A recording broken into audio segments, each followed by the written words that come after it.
Hello and welcome to this video on why so many varieties of hops exist and that they are used for different purposes.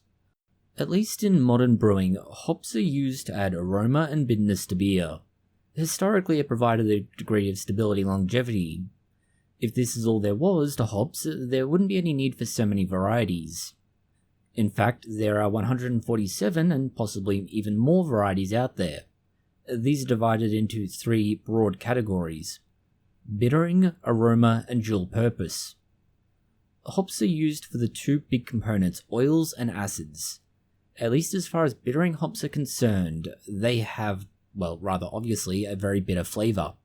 This is because they are high in alpha acids and low in what are called essential oils, fundamentally the aromatic oils.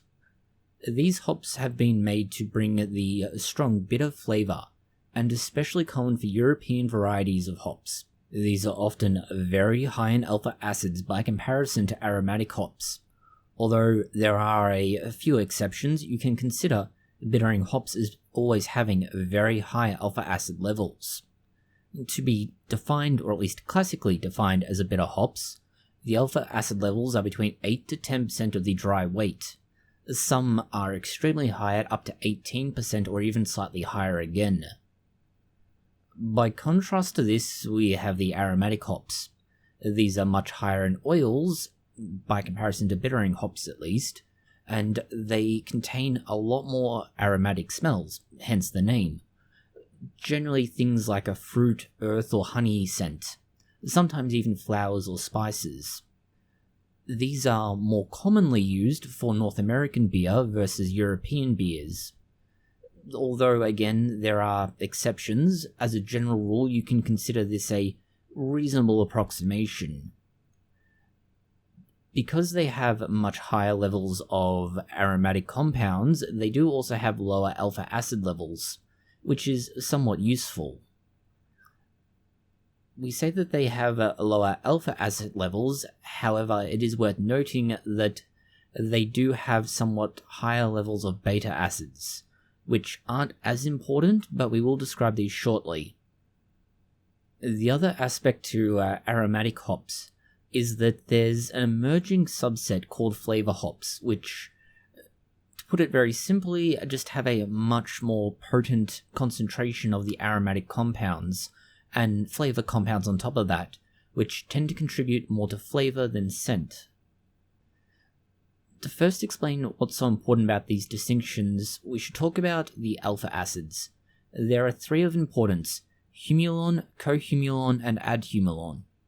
As you can imagine from this naming context, they are related. These acids will slowly break down over time, but you can speed this up by boiling them in wort. This leads to what are called iso-alpha acids. The benefit of this is that they add the sharp bitter taste, and you can, to an extent, control the amount that's made by deciding when to add hops. The process of taking your alpha acid and turning it into an iso-alpha acid is called isomerization. An isomer is basically the exact same molecule, or at least made up of the same constituent parts, just arranged slightly differently, and this is the benefit of heating it when you're boiling it. Historically, the alpha acids were preferred, and it's why they are much more common in European beers, because they help to keep the beer stable and avoid any kind of pathogens making life in there.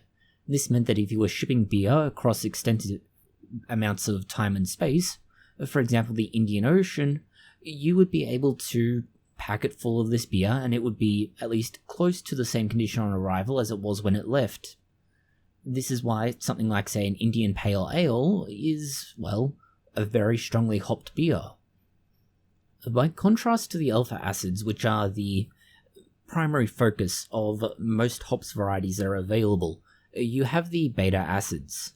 Beta acids are very small in concentration in most hops varieties, and this is useful because you can look at the different kinds of hops you can buy and decide, based on the listing of the hops and the concentrations of the different content within it, what exactly it is you're after. As far as beta acids are concerned, lupulon, colupulon, and adlupulon are the three you're going to have to be aware of. which again, given naming context, they are all the same molecule or related molecules, which change slightly over time. Beta acids are for the most part not a significant concern for most beer. However, there is an important caveat to that statement. That important caveat being that in the right contexts, they can create a subtle or very bold change in flavour if you store it for a long time. So these can be especially important if you're looking to make a lager. The lager, given the nature of what it is and the fact that it's produced over winter, stored for a time, and allowed to age, these beta acids will be more pronounced than some of the alpha acids. Then we have the aromatics, and the aromatics will vary a little bit between hops. Understand, there's a lot of different compounds we could go through, but we'll focus on the big ones in this video. First you have humulin. This is what's going to contribute the hops flavour itself, and it's generally the longest lasting aroma. It also contributes somewhat to flavour.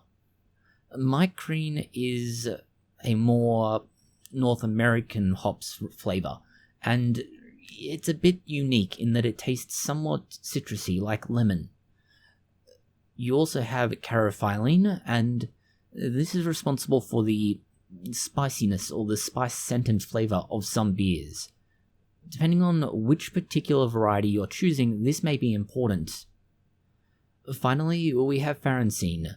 This is the least notable across all the hops that are out there, and for the most part, it doesn't really do much to the finished beer. However, it is there, and depending on how, let's say, fresh the beer is, or whether or not you're dry hopping, this may have a more pronounced flavour to it in the end. In simple, you have 3 varieties of hops available: aromatics, bittering, and a hybrid. The hybrids are increasingly common, although depending on what beer you're making, you may wish to focus on one or the other instead. For example, lager beers do tend to benefit more from something higher in beta acids since the alpha acids do break down, which means you may also wish to focus on an aromatic which tends to have more beta acid by general context. Depending on what you want, you will choose a hops variety with the desired attributes. A strong bitter hops variety is good for ale, a lager is more reliant on beta acids and aromatics. If you're after something that's more of a craft beer, something that you're developing yourself, you may choose a hybrid.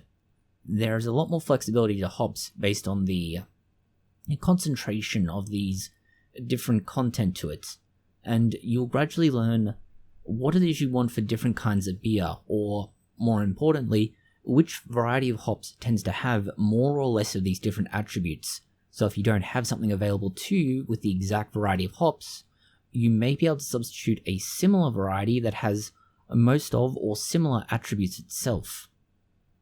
Thank you for watching this video.